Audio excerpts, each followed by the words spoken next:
Join spiritual feminist and empowerment coach Joni Advent Maher for Trust Your Sacred Feminine Flow.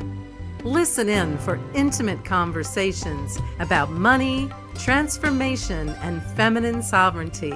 And now, your host, Joni Advent Maher. This episode of Trust Your Sacred Feminine Flow is brought to you by Charmayne Kilcup, PhD, heart and soul coach for sensitive, heart-centered women. Welcome to Trust Your Sacred Feminine Flow. I'm your host, Joni Advent Maher. I'm a mystic, a spiritual midwife, and a transformational guide. And I am so delighted to have a dear friend and soul sister with me today, Charmayne Kilcup. Welcome, Charmayne. Thank you so much. I'm so happy to be talking to you today, Joni. Yes. I'm so excited you're here. Me too. It's such a treat. I know. So let me tell my listeners a little bit more about the wonder of Charmayne. So Charmayne is a PhD, so you know she can make things happen. Believe it or not, how did I do a PhD? But I did. Yes. And she's a self-love coach and healer who supports highly sensitive women. And she's found in her 14 years of practice that self-love and self-forgiveness are the two missing ingredients in most women's lives. She's noticed that when self-love is restored, that women often find a level of happiness, passion, and joy that they've never experienced before. And she loves to support women in unlocking self-judgment to find full and meaningful lives. She's the co-founder of the Institute of Spiritual Coaching, which trains coaches and practitioners to use love to help people heal. And I'm excited to talk with her about her first book called Heal Your Heart: How to Awaken Your Soul with Self-Forgiveness, which is currently available on Amazon. Woo! Charmayne, you've been busy. I've been so busy, all while pregnant. Yes, it's been crazy and wonderful and so full in so many ways. Yes, we have to touch on that. So how far along are you? I'm 7.5 months. First baby. Yeah. First baby. Yes. So did it all in 1 year. Got married, got pregnant, bought a house, wrote a book, published a book, founded a school. Oh my goodness. You can do a lot in a year if you set your mind to it. Well, you are clearly a force to be reckoned with. So I'm so glad you could be here and kind of squeeze us in before the baby comes. Thank you. Thanks for having me. Yes, and I really want to dive into this topic of self-forgiveness because as you said before we started recording, that it's really not talked about very much. It's really true. So what I have found, and I have studied so many modalities. So I've got a master's in counseling, PhD in psychology, trained in reconnective healing, noetic field therapy, and the list goes on and on and on and on. This is obviously a world I am fascinated with: self-growth, healing, self-love. And I personally was in therapy for about 10 years from an eating disorder that started when I was an adolescent. And therapy was wonderful. And it got me to a certain level where I was no longer compulsively eating or starving myself. But it wasn't until I found self-forgiveness through my spiritual teacher when I was doing my master's program that everything unlocked for me and everything blew open. It was the most transformative experience I've ever had. And I'm somebody who's been on all of the retreats, done all of the things, paid the thousands and thousands and thousands of dollars to grow and heal and find a sense of peace inside. And it wasn't until I found self-forgiveness that everything in my life began to change. And it's something that not a lot of people talk about. because if I tell people, yes, I specialize in self-forgiveness, often I get, well, forgive myself for what? I haven't done anything wrong. Actually, people have done a lot of really hard things to me. And Mm, I say, yes. And that's exactly why you need self-forgiveness, mm, because we are very interesting beings.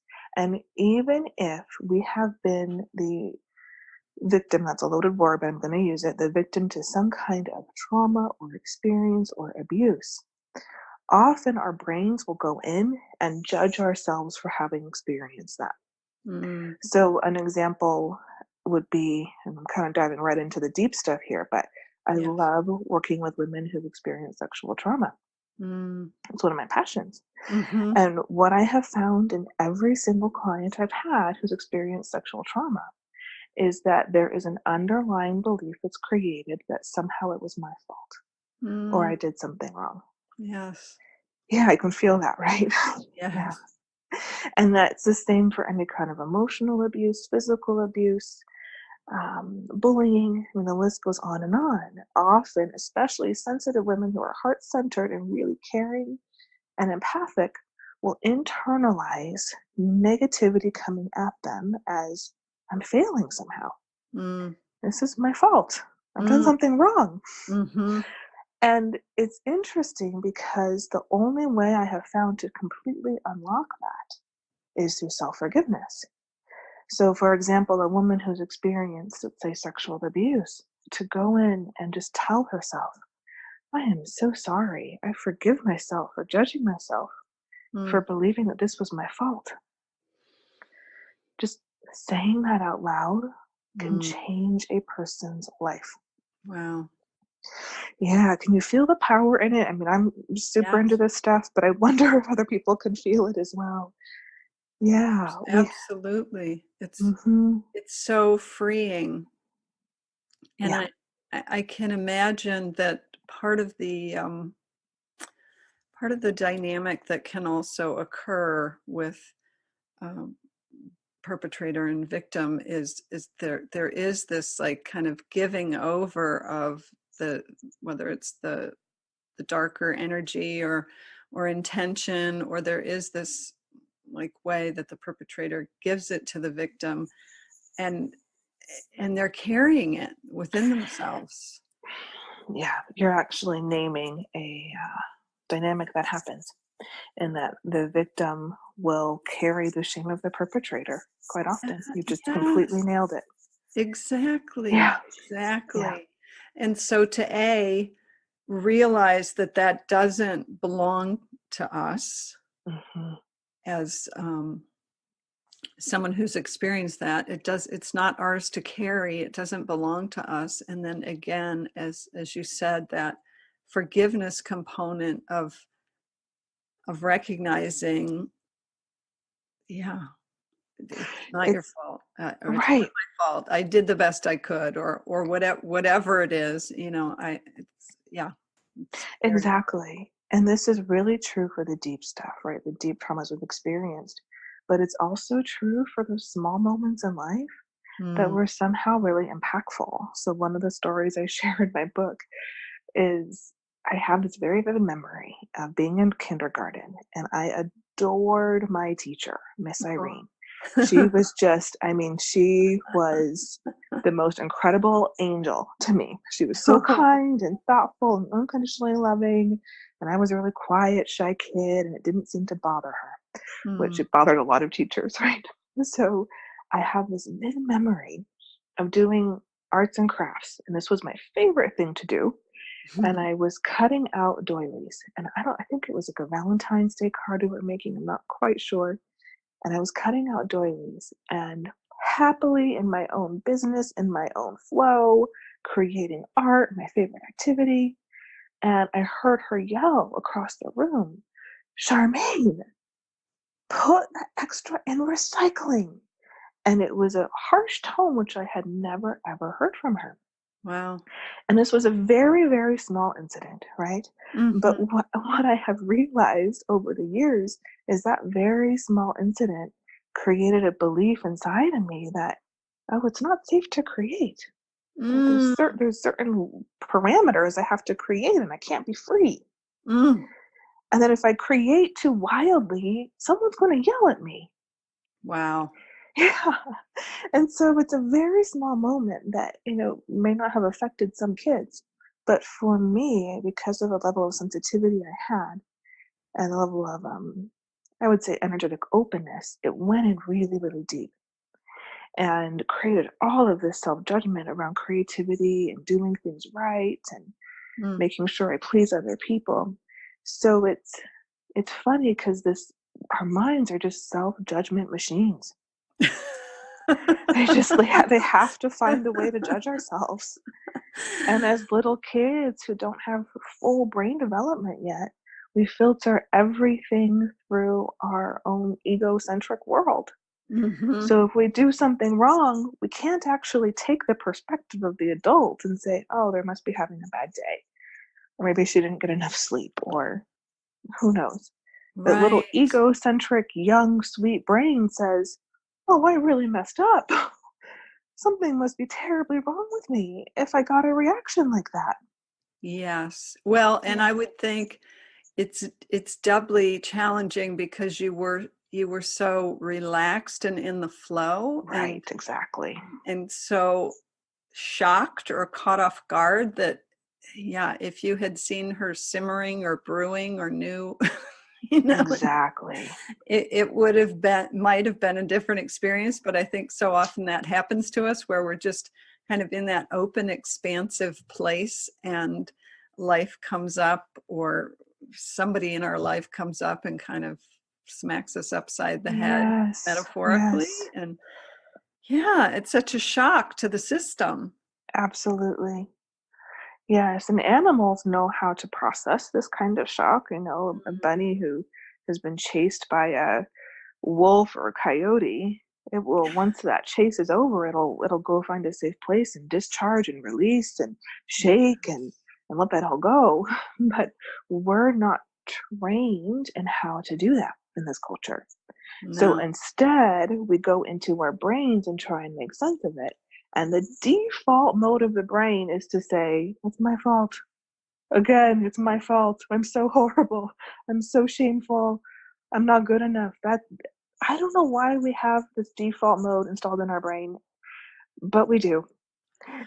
And we Right. filter every experience through it until we can go in with our logical conscious self and correct it and forgive ourselves and bring that self-love and that self-compassion to these parts of ourselves that misunderstood their reality.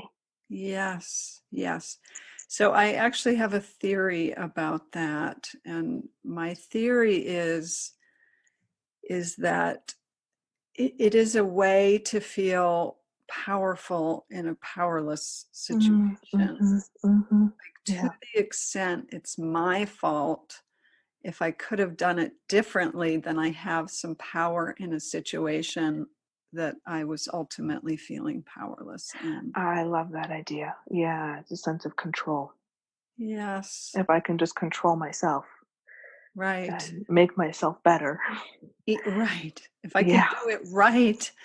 Oh boy, how many of us are walking around with that one? Oh my gosh.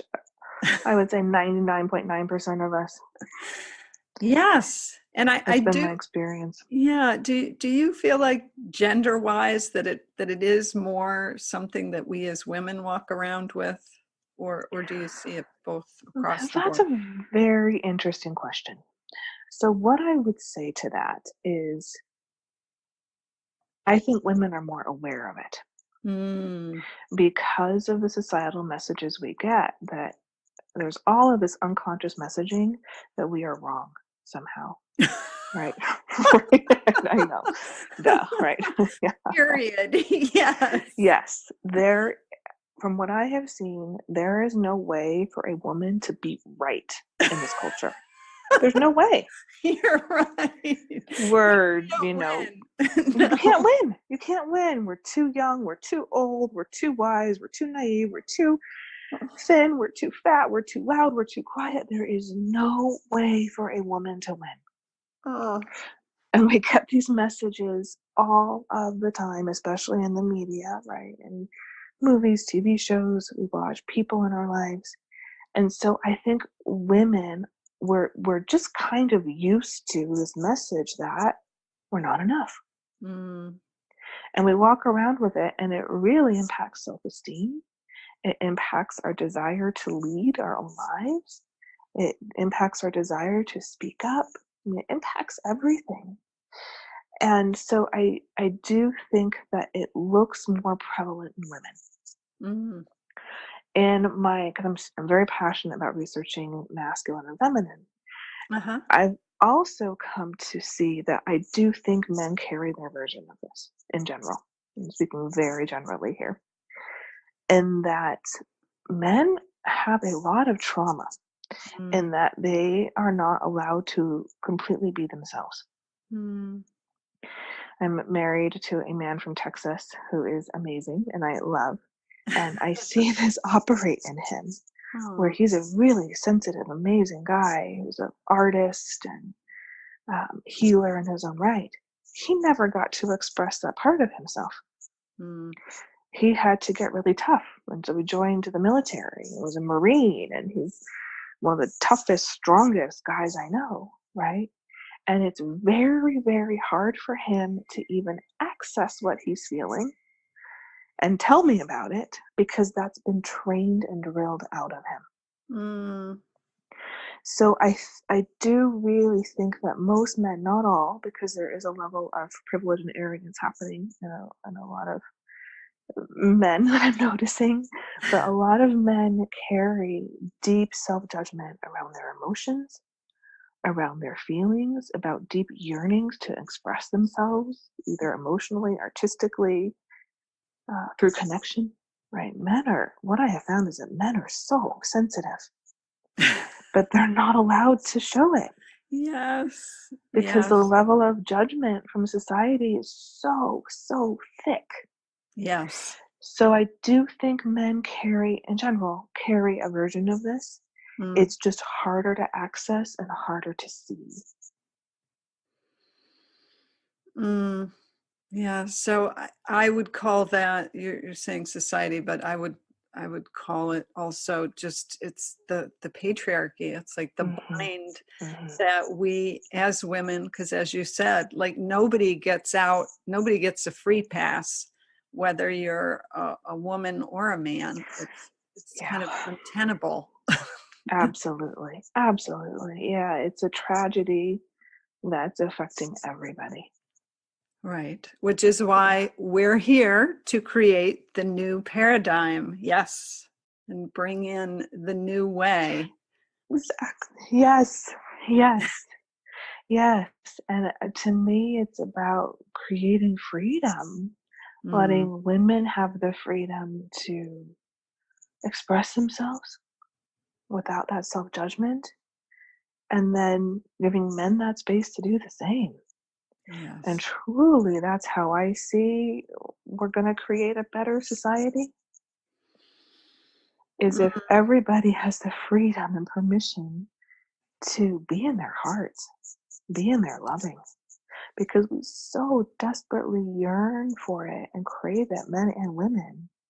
But because of how we've been acculturated, because of the traumas we've had, we disconnect from our hearts and our loving to try and be safe, or to be right, or to be correct. And well, that's that's when the not so good stuff happens.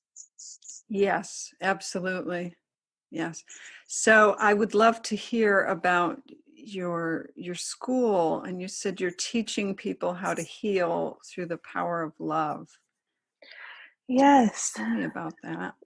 Well, I've taught at a couple of schools now, Sophia University, Mm. where I went to school, and Southwestern College, where I also went to school.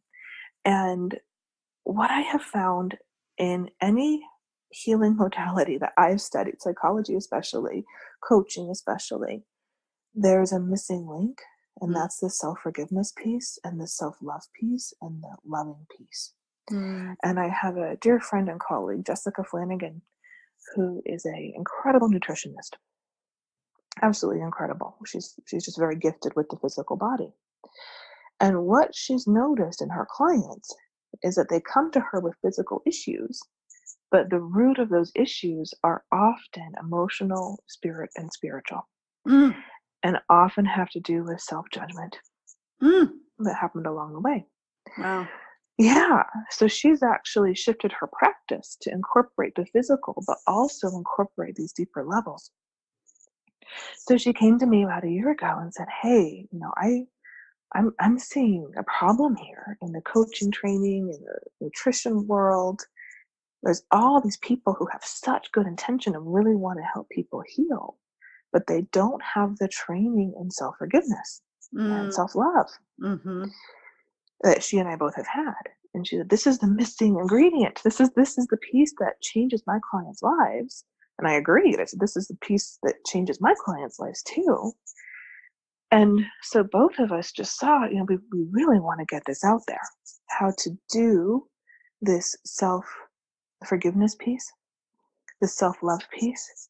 And any practitioner, anybody who has a desire to either help people or just help themselves can benefit from this kind of curriculum. It's a life curriculum that, I wish we learned as kindergartners, right? If I had my way, we'd be teaching this to little kids. Mm. But we're not quite there yet. So instead, we have created this school to train people in the art, I would say, of self-forgiveness, Mm. so that it can carry through the culture. Yes. Yes. And it's interesting because in some ways I'm thinking that used to be the area or the arena of like religion or religious practice, whether it's confession or atonement or, depending on what your faith is. But as people are moving more into spirituality and away from religion, it's healers and practitioners in many ways are at the front line of service in that regard. And so it makes total sense to have that be a component. People are looking for a roadmap. I was looking for a way to heal from anxiety, depression, basically self-hatred, Yes. anorexia, all that. All of that's just a reflection for me of just self-hatred. Mm. And we want a way out. Yes. And there is a way out. But it involves learning how to forgive ourselves, because the term sounds nice, but not many people know how to teach, how to direct self-love and self-forgiveness. There's very specific ways to actually engage it. Mm-hmm. Because forgiveness is such an abstract concept. Mm. But there are very tangible ways to actually utilize it and to dissolve the heavy, gray, weighted feeling in the body using it. So is there, I know I'm putting you on the spot, but is there a small taste that you might provide, or a small, whether it's tool or practice, or kind of guide us in? Absolutely. Yes. So it's actually a phrase that I was taught that was life-changing for me. And that is simply, I forgive myself for believing. And this phrase is the magic ingredient I have found that absolutely changes people's lives. So, for example, women, I think of Brene Brown's work, and where we are hardest on ourselves. I do believe this is a result of the culture and patriarchal system we live in. But one of the places we're hardest on ourselves is our bodies. Yes. And our level of attraction, perceived attraction, right? And this was a place that was very, very sticky for me, and still can be at times, especially pregnant with body changes and all of that. I am definitely working this self-forgiveness. So one place we can forgive ourselves is that something's wrong with our bodies. So Mm-hmm. what that looks like is just saying to yourself, silently or out loud, and then taking a deep breath, I forgive myself for believing there's something wrong with my body. Mm. Wow. You can feel it, right? Yes. And it goes even deeper. So what I found in my own spiritual and psychological journey is that the core belief for me, even under that, was that I'm unlovable. Yes. So I have most clients, if not all clients, say to themselves, I forgive myself for judging myself for believing that Mm. I'm unlovable. Yeah. It's powerful. You can feel it. Yes. Yes. Brings me into tears every time I say that. Yeah. Mm. Right. How many of us have just layer upon layer upon layer of defenses and belief that really are covering over that core wound or that core Exactly. belief. Yes. Exactly. I have found that to be the core belief and the core misunderstanding we're all trying to resolve. Mm. And we do it through some interesting ways sometimes. But we can often try to resolve that belief that I'm unlovable through Mm. addiction or plastic surgery or self-hatred or Yes. self-judgment or spiritual bypass. There's so many ways we try to resolve that core wound. But all Yes. that needs to happen is to forgive ourselves for that belief. Mm. Forgive ourselves for misunderstanding our own lives, our own selves, our own lovability. Yes. And I am just getting a sense in this moment of the kind of the potency or the power of like being the one that has the capacity to forgive. It kind Mm-hmm. of turns things on its head a little bit. Like it changes the who I am in my inner exchange with myself Yeah, to be the one that is like the conduit for that is healing in and of itself. absolutely. Because oftentimes we'll try to find our worth or our sense of lovability through other people or things. Mm-hmm. And what this does is it releases ourselves from that. It says, I am in charge of my own lovability. I can Yes. forgive myself for the places where I don't feel lovable. This is about me. And so Mm-hmm. it disconnects us from needing other people's approval, love, validation, care. We get to be the source of our own lives again. Yes. And it trumps that place of the inner judge or critic. Exactly. Exactly. I've actually found that self-forgiveness is much more important than forgiving others. Mm. It's been interesting. Yeah. Hmm. So now I don't even if forgiveness of others spontaneously happens with clients, all about it. Do it. Go there. If that feels right, go for it. But it's actually these places where we've judged ourselves Mm. that keep us locked down Hmm. more than anything. Yes. So when I think about whether it's forgiveness or we haven't used the word, but I feel like it's a part of this matrix, compassion, Mm-hmm. self-love. For me, those are qualities I experience in my relationship with the feminine. And I Yeah. don't know if you experience it that way, or do you have a relationship with the feminine, or how does that all fit? I know you. Absolutely. Yes. So it was in my training in my master's program that I was introduced to the feminine and what that meant. Hmm. We read the Gnostic Gospels and studied goddess culture, and it was life changing for me. Hmm. Absolutely life changing. Because we are in a time of some shadow patriarchy. And through that, there's more judgment, domination, and control than the feminine really wants there to be, than is natural, I would say. Yes. And so the feminine actually brought me into a deep place of self acceptance. that who I am and my impulses, Mm. my desires, my feelings, the way I see the world is valid and okay. Mm. Because we get the patriarchal imprint, right? And especially in this culture, I'm in the US, I know you are too.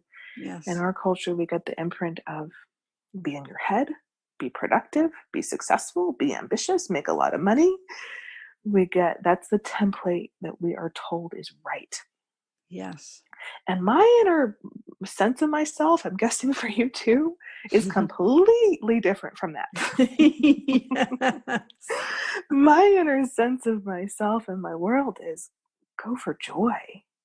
Go for Yes. sensual, sensate experiences. Sit on the beach, listen to the waves. Mm. Connect, trust, flow, eat Mm. delicious food, Mm-hmm. feel pleasure, right? Yes. Hold your lover's hand, hold a baby.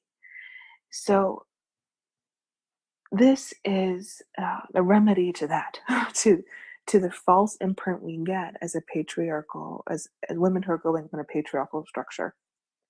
Yes. So it's that self-compassion, and that's what the feminine taught me was, oh, my way of seeing the world and doing the world and my desires in the world don't make me wrong. Mm. It's actually if more people were living in their feminine self, men and women, Mm-hmm. we would have a very, very different world. And so Yes. these impulses, the way I see the world, the way I feel things so deeply, this is something that's very, very right and very, very needed in this culture. Yes. So absolutely. Yeah, that relationship for me changed everything. Yes, I had the same experience because I too feel very deeply and didn't always know how to reconcile myself with that because it was not well received. Right. It just was Right. not celebrated or accepted. Exactly. Yes. And it isn't for most women. It isn't. Yes. Who our No. nature is not often celebrated, received, nurtured, or validated. Mm-hmm. No. And that causes a deep wound, and it causes us to automatically judge ourselves and say, well, what's wrong with me? My Right. sensitivity is too much. My heart is too much. My emotions are too much. Yes, I can imagine just going through pregnancy because I'm at the other end of the continuum. I'm kind of in the perimenopause, heading towards that. But just the hormonal shifts and changes, and the changes in the body, and the way that my experience of the feminine is, she's like, okay, this is a real practice in letting go, like the body and all of that we can't quote control, is her essence. It's her calling card in a way. Right. And can the feminine live through you no matter what's happening in the body? That's what I'm learning being pregnant. Having a completely out of control body is, oh, okay. Well, it doesn't look the way it's supposed to look, says the culture. But can my experience of myself and my wildness and my joy and my passion still live through this body? And of course it can, if I allow it. Yes. Yes, and I'm so excited for you, just being on the frontier of motherhood, which is Thank you. such a powerful catalyst and initiation, and you're going to be mothering a son. Yes. Yes. And I'm excited about it. I'm excited to have a boy and help guide a boy into leading from his heart and his strength. I'm absolutely thrilled to have that opportunity because I'm so passionate about the feminine, but through that I've also become passionate about the masculine. Yes. It's a beautiful energy when it's in its highest form. Yes. It's the most gorgeous energy that is so safe and protective and nurturing, and to help lead a boy into being a good man brings tears to my eyes. I'm just very honored. Yeah, it does feel like a gift, doesn't it? Absolutely. Absolutely. Yeah. And Yeah. To what, do things a little differently. yes, and what a lucky baby to have such a Oh, conscious thank you. mama. Thank you. So wise and conscious and present and oh, We'll do our best. My right. husband and I, for sure. It's not about perfection. We will definitely try our best. Yeah, but we already love him, so it's a good start. Yes, it is. It is. So just tell me a little bit more about your book, Okay, yes. Heal Your Heart. Yeah. Yes. So I created this book because I'm so passionate about getting this self-forgiveness practice and these tools out there in the world. I Mm. really do think they're life-changing. I've Mm-hmm. experienced it and seen it in hundreds and hundreds and hundreds of clients at this point, that it can just absolutely change everything for them. And I it's just passion. I want people to have these tools and Mm. have the practical skills to change their own lives. Wonderful. So it's a book full of practices and tools. Yes, yes. Great. It goes through my story of how I Uh-huh. fell into this, and it became my passion and my own spiritual awakening through this. And then it offers really practical activities and tools so that people can find and experience self-forgiveness for themselves, Mm. which is just, it's one of my soul missions for Yes. anybody who wants it, right? This is not about Mm-hmm. forcing it on anybody, but anybody who is looking and searching for the tool to really expand into themselves and feel that freedom of just being themselves the way I was. I want them to have those tools. Yes. Yes. And as you're saying that, I'm having this image of like the dominoes and how, as we soften in those ways by forgiving ourselves, there is this domino effect where we are touching others because we're not in our reactivity and that more critical, Exactly. hard place. Yes. So I can see it like rippling out. Exactly. The only way I can have a successful and happy marriage is because I learned this. I truly believe that. Or I would be reacting and taking everything personally and feeling ashamed and embarrassed if, Mhm. when issues come up. It the only way I can be a good friend, a good daughter, a good sister, and a loving wife in a successful way, to me, is these tools. Mm. And my experience of you is you are such a picture of graciousness. Like your Oh, essence is so gracious. Yes, thank you. Thank you. truly. It's been a Yeah, lot of hard work. I hear you. Yeah, I looking hear back you. at who I used to be and who I am now, it boggles my mind sometimes.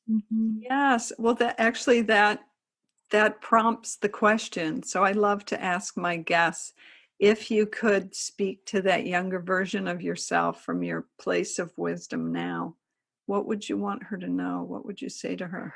Gosh, that's such a good question. So,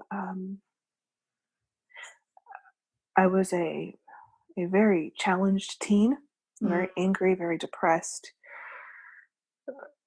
a mess, anorexic. And I think what I would go back and tell that younger version of me is you're okay. You're lovable. Mm, Even the rage you feel, even the depression you feel, all of that's okay. mm, Everything about you and your experience is completely and totally okay mm, and absolutely lovable.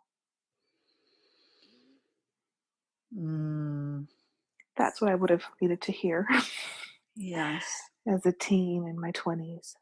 Yes, that every part of you is okay. Well, I love that because you're actually probably maybe the only one, maybe a handful of people have actually gone back to their teenage self or to that Mm-hmm. more, I'm going to say, sullen and surly time of life. Mm-hmm. Mm-hmm. Yeah, many people are talking to a much younger version that So I love that you brought that in. It's like the most Yeah. surly or defended parts of us so need our Yeah. love and care and attention. Those were the most challenging years for me. So that's where the loving medicine is needed. Yes, I hear you. Yeah. I'm with you there. So we just have a few more minutes. I don't know if there's anything that you feel called to share with my listeners. Like I want you to just kind of tune in and knowing what we've talked about so far, like if there's a message or a wisdom pearl that is bubbling up that feels like just the right thing to Yeah. say.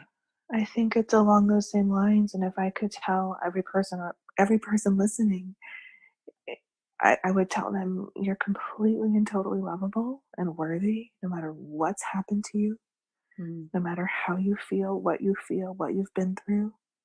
You are completely and totally worthy. mm, And you are worthy of love, of kindness, of softness, and you're worthy of joy. mm. Breathing that in. Yeah, so take that in, dear listener. And no matter what's happening, even in this moment in your life, no matter how messy it is, or if you have your own shadow pieces coming up, that is true. Yeah, yeah. Even in the hard stuff, even Mm-hmm. when it doesn't feel like it, you're completely and totally worthy. Mm-hmm. Yeah, so Charmayne, I really feel you kind of transmitting this essence of the divine mother, like as you're embodying your motherhood, that there is this quality of the divine mother that comes through you. That's Yeah, so beautiful. thank you.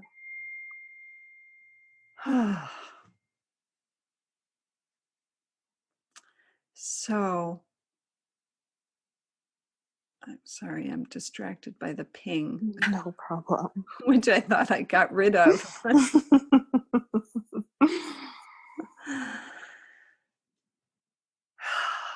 So let's just come back for a minute.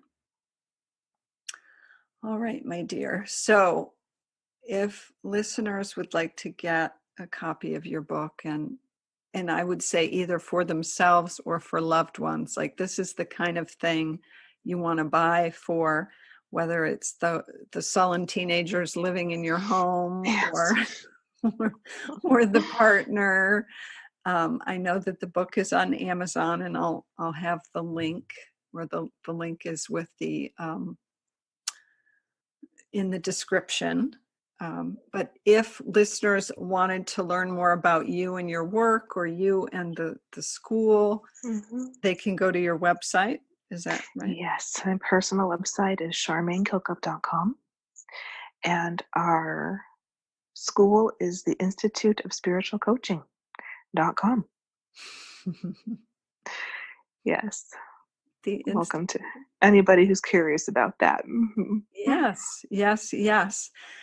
All right, my dear. Well, let's bring this to a close for today. And I want to do a deep bow and say thank you again. Oh, thank you. Right back at you. Thank you, Joni, for spreading this love through the world. Mm, You are completely and deeply in service mm, to spreading the love and the acceptance of the feminine into this culture, and I want to thank you as well. thank you. I'm taking that in, because you're right. That is my soul mission, and Yeah. I delight in the chance to do it. And I want to thank you, our dear listener, for being with us today and taking time out of your schedule to tune in. And I want to remind you, as always, as the wise mystic Hafiz says, to trust what your heart knows. Thanks for listening to Trust Your Sacred Feminine Flow with Joni Advent Maher. If you like what you heard, the best compliment you can give us is to share our podcast with a friend and subscribe, rate, and review our podcast at iTunes.